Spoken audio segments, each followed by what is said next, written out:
O assunto que eu quero tratar com os irmãos encontra-se em Efésios 2, de 1 a 10. Efésios 2, de 1 a 10, gostaria de falar sobre a graça e fé salvadora. Efésios 2, de 1 a 10, graça e fé salvadora. A salvação vem pela graça, é o que o apóstolo Paulo está nos dizendo nessa passagem.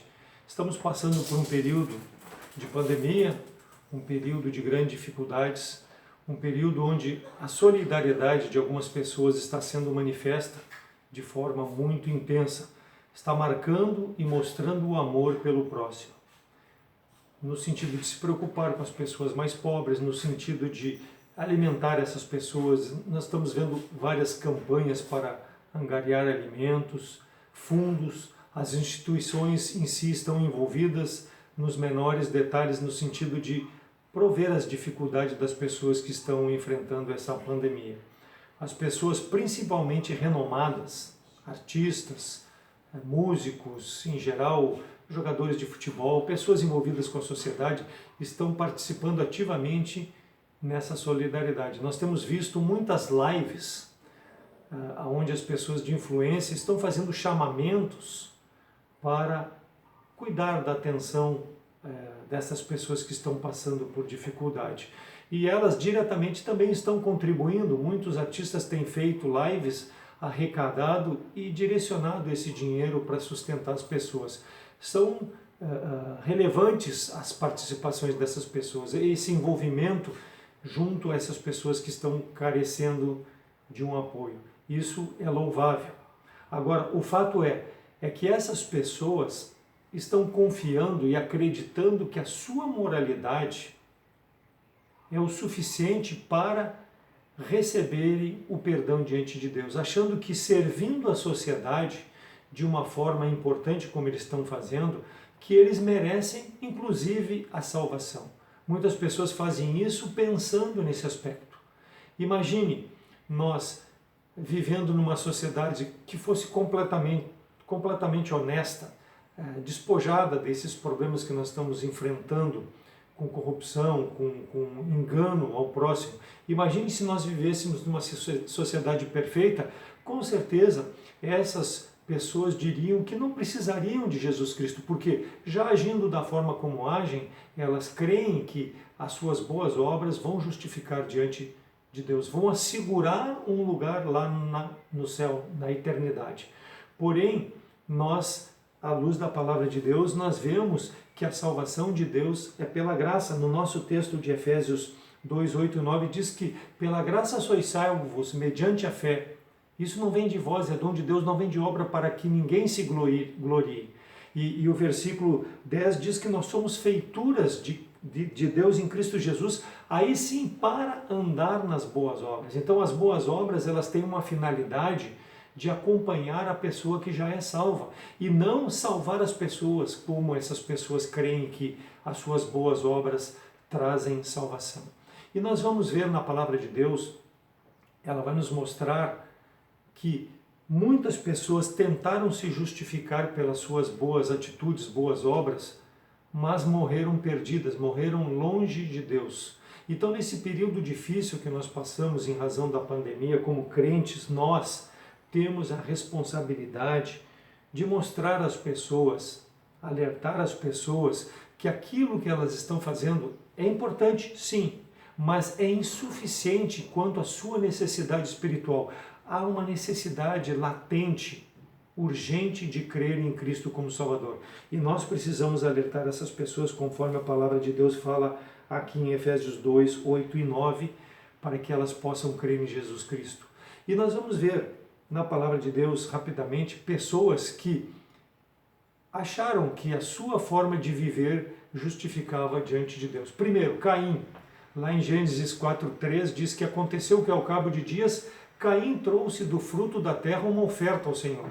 Caim veio oferecer ao Senhor uma oferta do fruto da terra. E o que Deus havia feito com a terra? Gênesis 3:17 diz, depois de Adão ter pecado, de ter ouvido a voz da mulher e ter comido da árvore do conhecimento do bem e o mal, o que Deus fala na parte final do versículo? Não comerás dela, maldita é a terra por causa de ti, com dor comerás dela o fruto todos os dias da tua vida. Então Caim, ele trouxe a Deus o fruto daquilo que Deus havia amaldiçoado em razão do pecado do homem. Quis agradar a Deus com aquilo que Deus considerava maldito. Esaú, outro homem que tentou se justificar diante de Deus. Gênesis 27, 38 diz que Esaú disse a seu pai: tens uma só bênção, meu pai? Abençoa-me também, a mim, meu pai. E levantou Esaú e chorou amargamente. Levantou a sua voz. Esaú chorou, mas isso não justificou ele. Gênesis 25, 34. E Jacó deu pão a Esaú e o guisado das lentilhas, e ele comeu e bebeu, e levantou-se e foi. Assim desprezou Esaú a sua primogenitura. Depois de haver desprezado o que era mais sagrado que existia, que era receber a bênção do pai como primogênito, ele vendeu por um prato de guisado. Depois disso, Esaú chorou amargamente quando, pela sua autopiedade, achou que poderia se justificar diante de Deus. Quando teve a oportunidade de servir a Deus conforme Deus desejava, ele desprezou, e depois, achando que com choro a sua autopiedade poderia se justificar diante de Deus, mas ele desprezou o direito de primogenitura em troca de um prato de comida. Gease, o moço de Eliseu, segundo Reis 5:20, diz que então Gease, moço de Eliseu, homem de Deus, disse: eis que meu senhor impediu esse Ciro Naamã que da sua mão desse alguma coisa que trazia. Porém, tão certo vive o Senhor, hei de correr atrás dele e tomar dele alguma coisa. Gease serviu a Eliseu por muitos anos, achando que aquilo era suficiente para agradar a Deus. Mas quando ele buscou obter vantagens depois da cura de Naamã, correndo atrás de Naamã e pedindo um presente que por Eliseu já havia dito: não, tu foi curado pela graça de Deus, Naamã, adora a Deus, não, eu não quero nada em troca disso. Mas Gease não, ele cobiçou, ele foi atrás de Naamã pedindo um presente. Segundo Reis 5:15, ele voltou depois de receber o presente e foi descoberto por Eliseu que ele havia corrido atrás de Naamã. Eis que tenho conhecido em toda a terra que não há Deus senão o Senhor, senão o Deus de Israel. Agora, pois, te peço que tomes uma bênção. Então, o testemunho de salvação que havia sido dado por Eliseu, que o único Deus era o Deus de Israel, era o suficiente, não precisava de uma bênção, mas Gease cobiçou em razão de achar que era superior a Deus, porque ele precisava receber o reconhecimento. Não é assim que se age diante de Deus. O homem não pode se justificar diante de Deus, seja por presente ou seja por suas ações. A mulher de Ló, interessante que a mulher de Ló fala só em mulher de Ló, não é nem retratado o nome dela. O nome dela não é citado nas escrituras. Se nós acompanharmos nas tradições judaicas, nós vamos ver que o nome dela era Ado ou Edite, mas o nome dela não é dito nas escrituras. Gênesis 19:26 é mulher de Ló, veja bem, não trata pelo nome dela. Olhou para trás e ficou convertida numa estátua de sal. Então os anjos haviam orientado que quando Sodoma e Gomorra fosse destruída pelo fogo, pelo enxofre, que eles deveriam se retirar dali. Simplesmente se retirar dali para não sofrer a consequência daquela ira de Deus sobre aquele povo que estava vivendo em pecado. Mas a mulher de Ló, ao sair de Sodoma, ela não deixou mentalmente, espiritualmente Sodoma. Sodoma acompanhou ela. Não foi o suficiente sair fisicamente, porque na mente dela, ela carregou tudo aquilo que ela havia vivido em Sodoma. E Gênesis 19:17, aconteceu que, tirando-os para fora, disse o anjo: escapa-te por tua vida, não olhes para trás e não pares em toda esta campina. Escapa para o monte para que não pereças. Mas o que fez a mulher de Ló?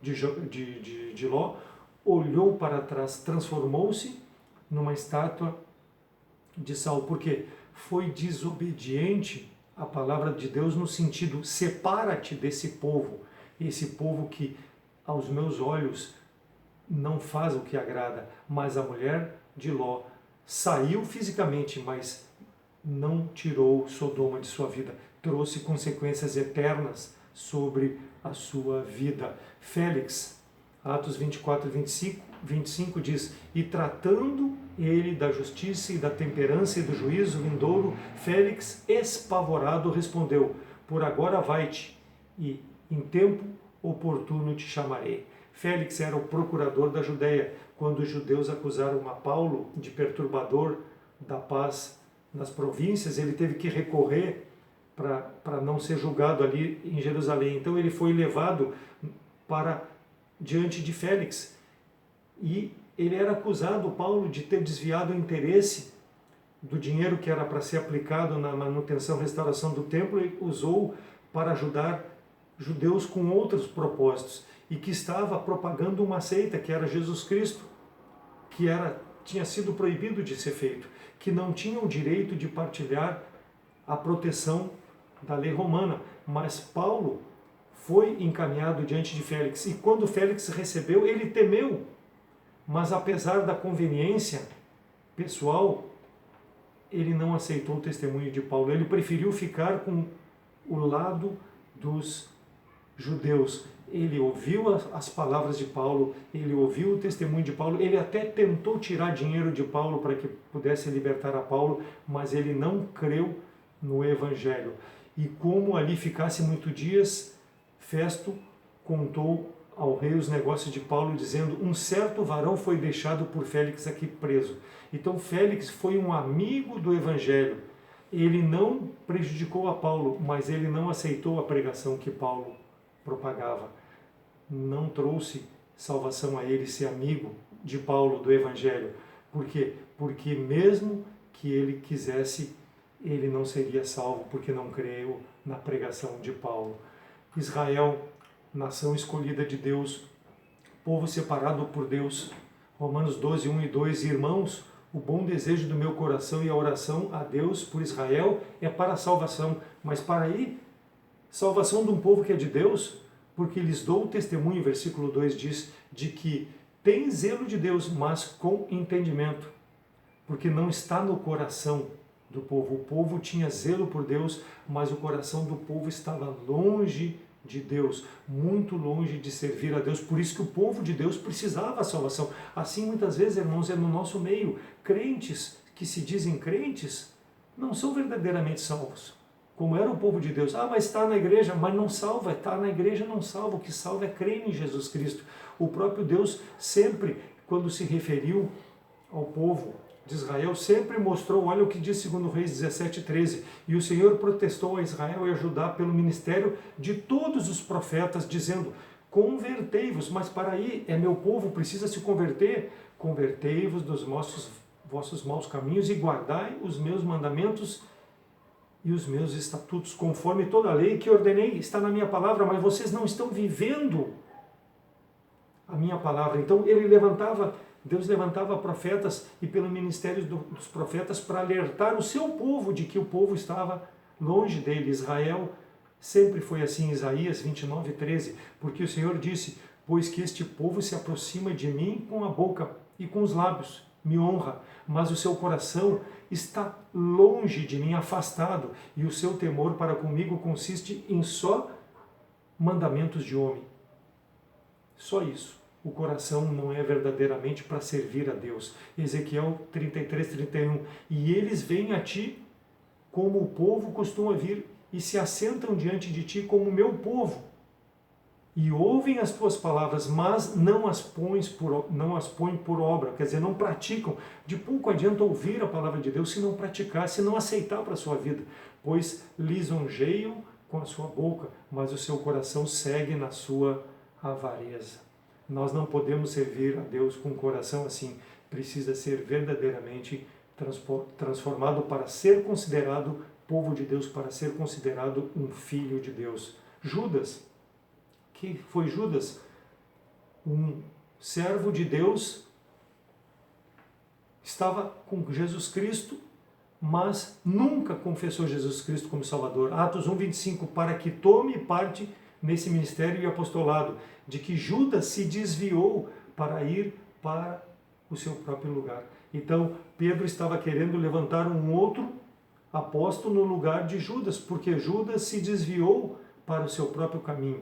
Judas era um discípulo do Senhor Jesus Cristo, acompanhou Jesus Cristo pessoalmente, viu os milagres do Senhor, viu o ministério, foi ensinado pelo Senhor, mas isso não foi suficiente para ser salvo, porque não reconheceu a Jesus Cristo como Salvador.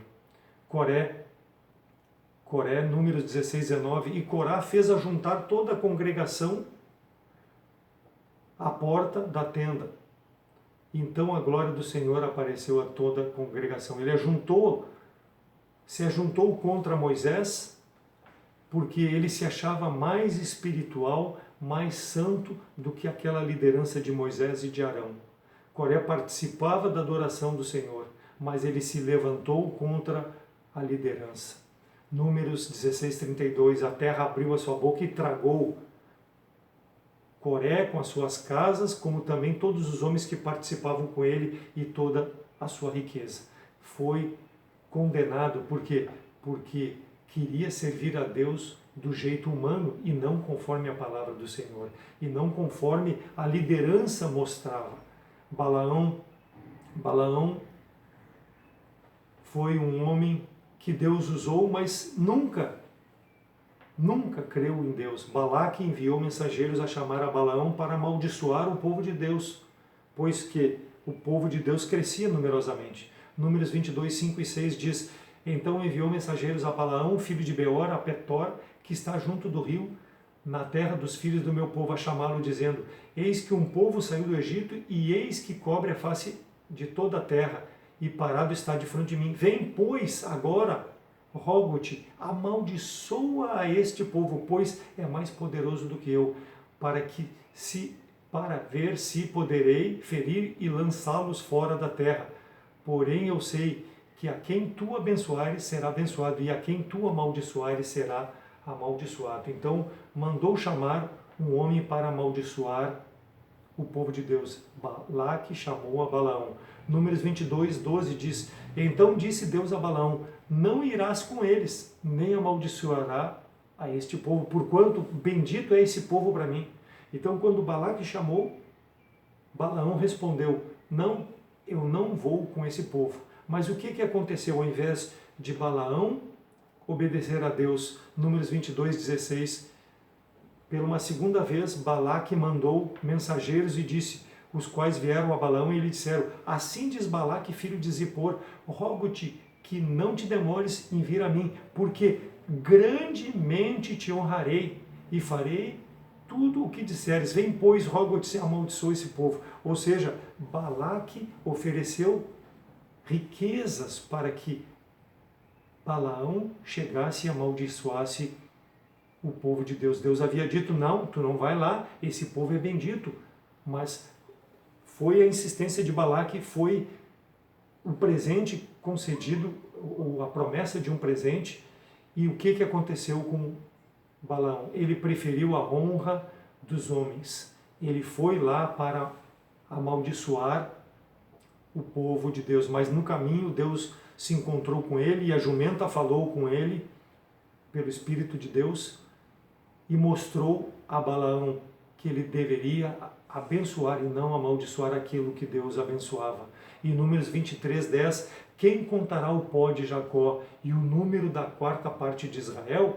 A minha alma morra da morte dos justos e seja o meu fim com o seu fim.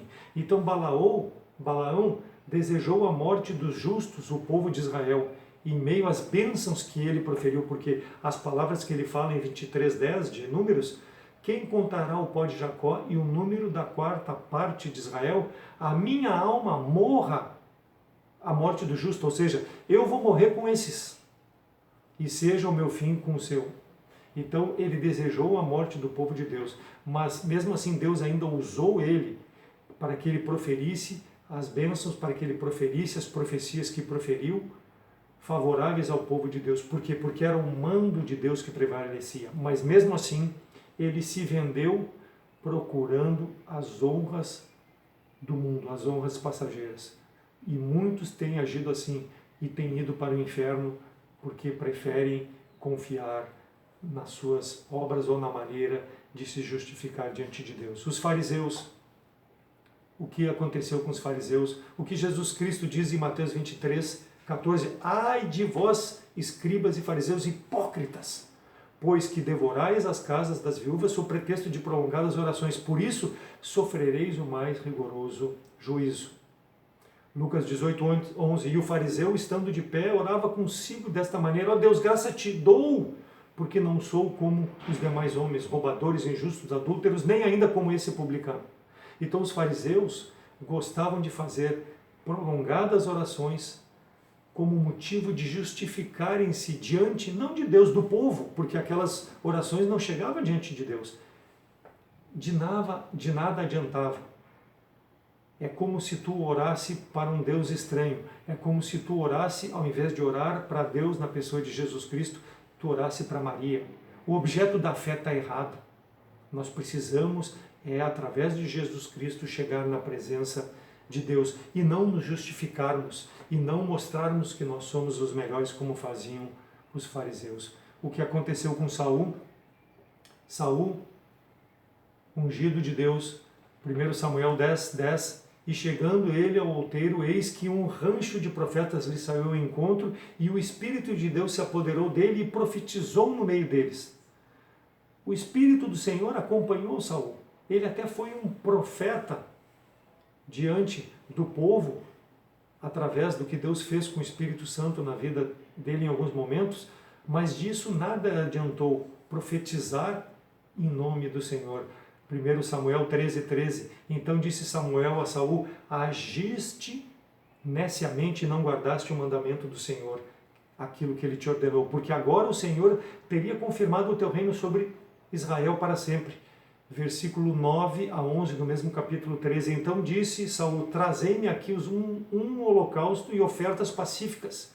E ofereceu o holocausto, e sucedeu que, acabando ele de oferecer o holocausto, eis que Samuel chegou.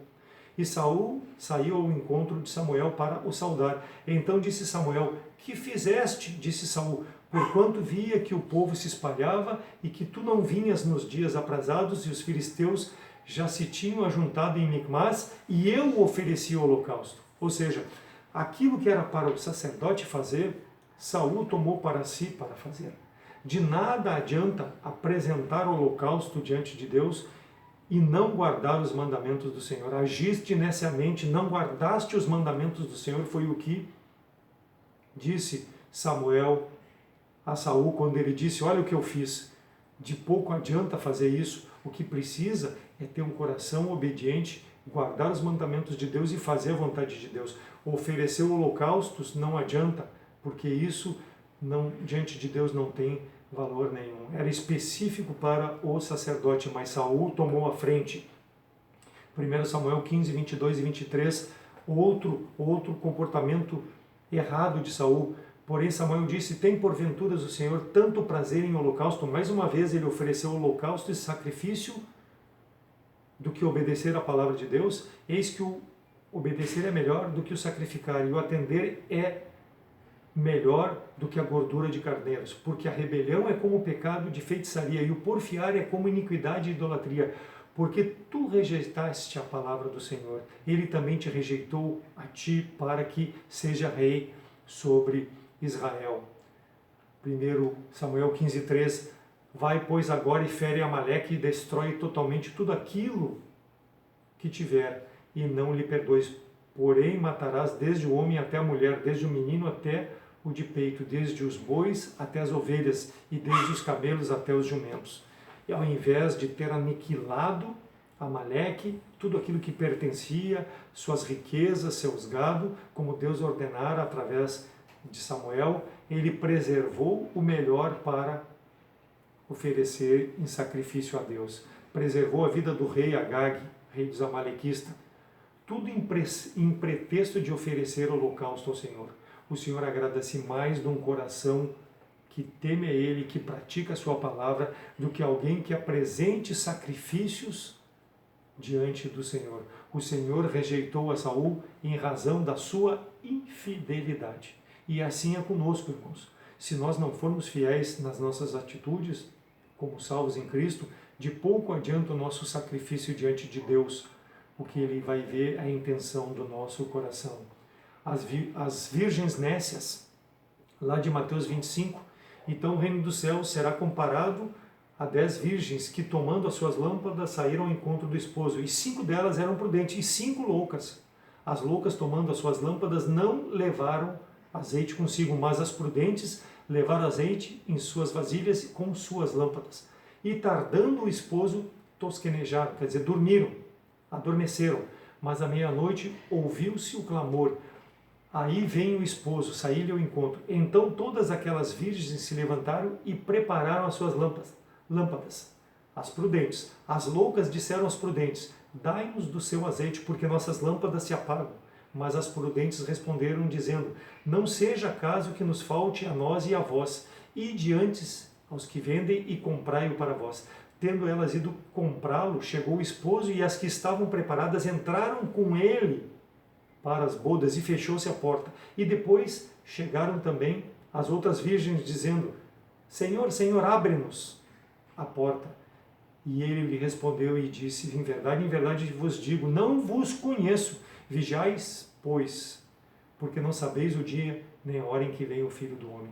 Então, essas 5 virgens nécias não tinham o azeite para iluminar as suas lâmpadas. Por quê? Porque ao invés de estarem preparadas para a volta do seu Senhor, estavam dormindo, estavam usufruindo dos prazeres talvez momentâneos da vida. Mas as virgens 5 que se prepararam, entraram no gozo do Senhor. Nos mostra que as 5 virgens loucas eram cegas espiritualmente, precisavam da salvação em Cristo. E aquelas outras 5 entraram no gozo do seu Senhor porque creram na mensagem do Senhor. Mateus 19:16, quando lá começa Cristo a falar sobre o jovem rico aproxima-se de Jesus e pergunta: bom mestre, que farei para conseguir a vida eterna? De nada adianta buscar a Deus, irmãos. A verdade nos mostra desse jovem, da forma como ele buscou, o jovem rico, achando que buscando a Deus da forma como ele buscou, iria agradar a Deus. O que farei para conseguir a vida eterna? E Jesus responde ali em Mateus 19, 17 e 20, e disse-lhe Jesus: por que me chamas de bom? Não há bom senão um, que é só Deus. Se queres, porém, entrar na vida eterna, guarda os mandamentos. E aí Cristo fala os mandamentos: não matarás, não cometerás adultério, não furtarás, não dirás falso testemunho, honra teu pai e a tua mãe, amarás o teu próximo como a ti mesmo. E o jovem responde para Cristo: isso, Senhor, tenho guardado desde a minha mocidade. O que me falta ainda? Quer dizer, tentando se justificar da forma como ele vive. E aí Jesus dá o ponto final na conversa, Mateus 19, 21 e 22, e disse Jesus: se queres ser perfeito, já que tu faz tudo isso, vai e vende tudo que tens, dá aos pobres e terás um tesouro no céu, vem e segue-me. E o que aconteceu com o jovem? E o jovem, ouvindo a palavra do Senhor, retirou-se, ao invés de crer no Senhor, retirou-se, porque possuía muitas propriedades. Ou seja, ele não tinha interesse em fazer a vontade de Deus, não tinha interesse em glorificar a Deus, porque o interesse maior dele era nas coisas passageiras desse mundo, nas suas riquezas, nas vantagens que o mundo lhe oferecia. E ele não creu em Jesus Cristo porque ele não quis abandonar essas coisas. O mundo não aproxima o homem de Deus. Ao contrário, as coisas desse mundo afastam da palavra do Senhor. Agripa, lá em Atos 26, 28, e disse Agripa a Paulo: por pouco me queres persuadir a que me faça um cristão? O rei Agripa quase foi um cristão. Ele ouviu o testemunho de Paulo, ele ouviu as argumentações de Paulo em sua defesa, mas em Atos 26, 32, e Agripa disse a Festo: bem podia soltar-se esse homem, se não houver apelado para César. Então Paulo foi mantido preso por Agripa. Paulo depois foi enviado posteriormente para César, porque ele apelou para César. Nós sabemos, claro, que isso é o plano de Deus para a vida de Paulo, para que ele pudesse ir a Roma e pudesse pregar o Evangelho, mas todas aquelas posições da sociedade em que Festo estava envolvido, ele preferiu a sua pompa ao invés de crer na pregação de Paulo. Queres me persuadir a ser um cristão? Não, eu não vou largar a minha posição social para ser um cristão. Ele preferiu rejeitar a salvação em Cristo em razão da sua posição social. E esses, irmãos, são vários dos exemplos que a palavra de Deus nos mostra de que os homens que tentaram se justificar da sua forma diante de Deus não foi aceito. Por quê?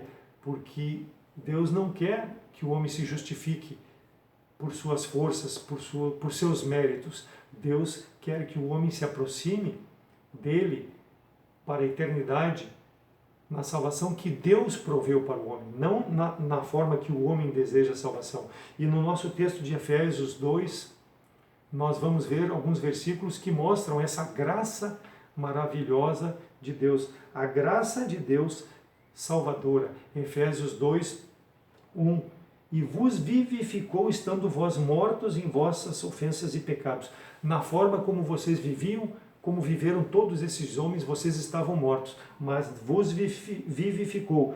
Versículo 6. E nos ressuscitou juntamente com ele e nos fez assentar nos lugares celestiais em Cristo Jesus.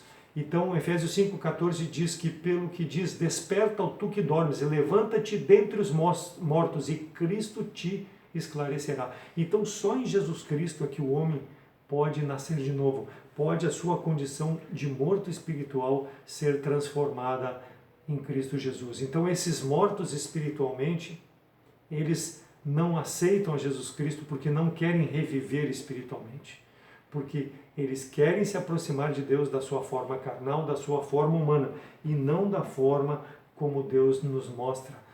Versículo 2 de Efésios, em que noutro tempo andastes segundo o curso deste mundo, segundo o príncipe das potestades do ar, do espírito que agora opera nos filhos da desobediência.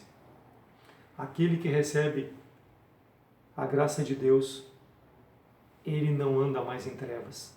Aquele que recebe Jesus Cristo como Salvador, ele deixa a condição de ser dependente das potestades do ar e do príncipe das trevas. Ele passa a ser um servo de Deus. Ele passa a depender da graça salvadora de Deus. Por quê?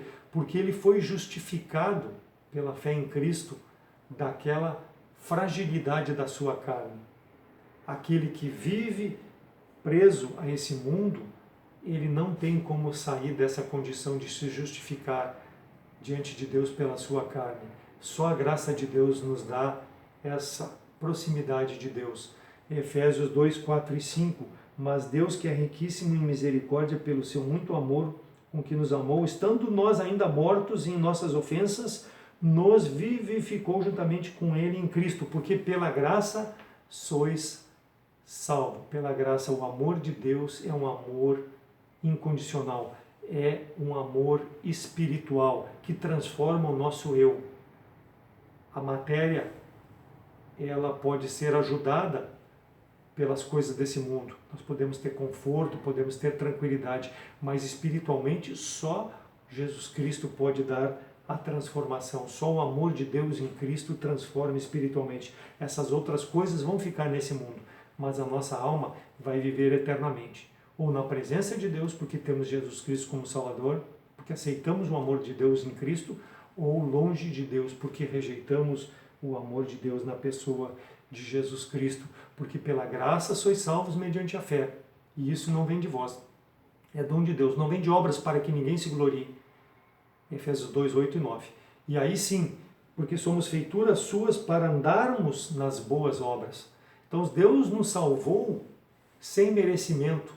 Nós não merecíamos, mas Ele nos salvou. Ele não usou os nossos esforços humanos para nos salvar. Foi pela sua graça que nós fomos salvos. O esforço humano não pode salvar o homem. As obras, a religião, a religiosidade, respeitar leis não salvam o homem. Só a graça de Deus pode fazê-lo através de Jesus Cristo. Isso é o que o homem perdido precisa fazer, aceitar Jesus Cristo Salvador. Por isso que nós pregamos isso. Por isso que nós usamos aqueles exemplos de que o homem por si não pode ser salvo. Ele precisa entender e aceitar que é Jesus Cristo que salva. Não porque ele merece, mas porque Jesus Cristo derramou seu precioso sangue na cruz do Calvário. E eles disseram, crê no Senhor Jesus Cristo e será salvo, tu e a tua casa. Quando Paulo e Silas foram para a casa do carcereiro, e ele antes disso tinha perguntado, o que eu posso fazer para ser salvo? Crê no Senhor Jesus Cristo. Por quê? Porque é a graça de Deus que te livra. Porque nós temos que tomar pela fé a posse da vida eterna em Cristo Jesus. Não há mérito humano nisso. O homem precisa simplesmente dar o passo da fé, confessar. E isso não é mérito, e isso é arrependimento da sua condição diante de Deus. Só aquele que confia em Cristo é que é salvo. Tu crês em Cristo? Eu fui salvo por crer na graça remidora de Cristo. Não porque eu merecia, mas porque eu reconheci há mais de 40 anos atrás Jesus Cristo como meu Salvador. Tu pode dizer a mesma coisa? Já reconheceu Jesus Cristo como Salvador? Pare de tentar justificar-se diante de Deus pelas tuas obras, pelos méritos que tu possa achar na tua vida, pela forma honesta como tu vive, porque tu não faz o mal, porque tu é um homem religioso, uma mulher religiosa, ou tu crê na doutrina de determinada igreja. Não confie em homem, confie em Jesus Cristo como Salvador. Pela graça sois salvos, mediante a fé. Em quem? Em Jesus Cristo. Ele é que dá a salvação. Jesus Cristo foi quem morreu por mim, por ti e por todos os homens. Mas para isso, há necessidade de dar o passo da fé. E é o que nós te convidamos. Tu que nos assiste, nós te convidamos que tu possa aceitar a graça salvadora de Jesus Cristo. Que sirvam esses exemplos desses homens e mulheres que nós manifestamos, que está na Bíblia, que por sua condição foram rejeitados diante de Deus. Mas todo aquele que experimenta a verdadeira paz em Cristo, aceita Ele como Salvador, não vai ser relacionado diante de Deus nessa lista de pessoas que rejeitaram o amor de Deus, mas vai ser escrito o seu nome no livro da vida, porque foi justificado no sangue do Cordeiro, não pelas suas atitudes, mas pela atitude remidora de Jesus Cristo. Nunca mais vai estar perdido. E é o convite que eu te faço.